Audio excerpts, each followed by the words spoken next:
করতেছি। তো আমরা ওই ব্যবসাটাই এখনো পর্যন্ত ধরে রাখছি।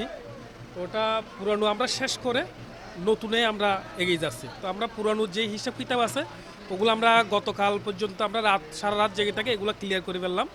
এখন আজকের থেকে আমরা নতুন আমরা চলে যাচ্ছি। তো আমরা সারা বছরে ব্যবসা করে যাই করি না কেন সব কিছু লেনদেন শেষ করি। আর আজকে হচ্ছে আমাদের নতুনটা আমরা একটা উপভোগ করি যে সবার সাথে একটু আনন্দ করি, মিষ্টি মুখ করি।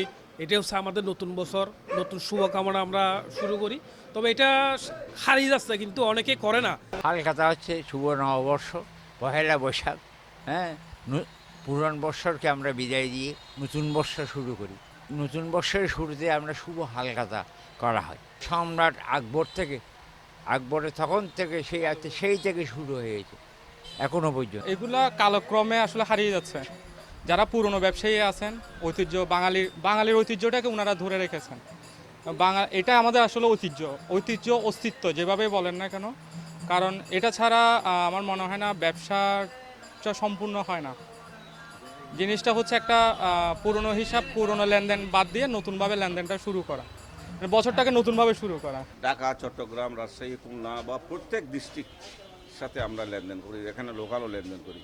তো সবাই লেনদেন যখন করি এক বছরের একদিন আমরা সব গুছিয়ে নিয়ে আসি, যতটুকু পারি চেষ্টা করি গুছিয়ে আনার জন্য। এক বছরে তখন আমরা লেনদেনগুলো সম্পূর্ণ হিসাব করে ফেলি, দায় দেনা, লাভ লোকসান কত হয়েছে সব বের করে তখন আমরা গতকাল বের করছি, আজকে আমরা শুভ আলখাতাটা করতেছি। এটাকে বলে শুভ আলখাতা। আজকে যেটা করবেন এটা শুভ, এই বছরের জন্য শুভ প্রথম, সেটাকে আমরা হালখাতায় বলি। এগুলো যুগ যুগ ধরে করতে আসছে, আমাদের আদি অন্ত থেকে করতে আসছে, আমাদের বাপ দাদা সবার থেকে করে আসতেছে। এটা আমাদের একটা গতানুগতিক পদ্ধতি। এটাও আমরা কোনো নতুন করে সৃষ্টি করে নাই।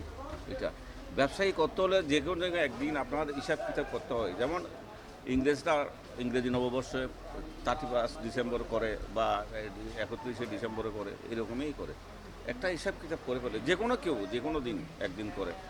চীনারা বলেন সব জায়গায়, সব পৃথিবীতে সব জায়গায় করে এটা।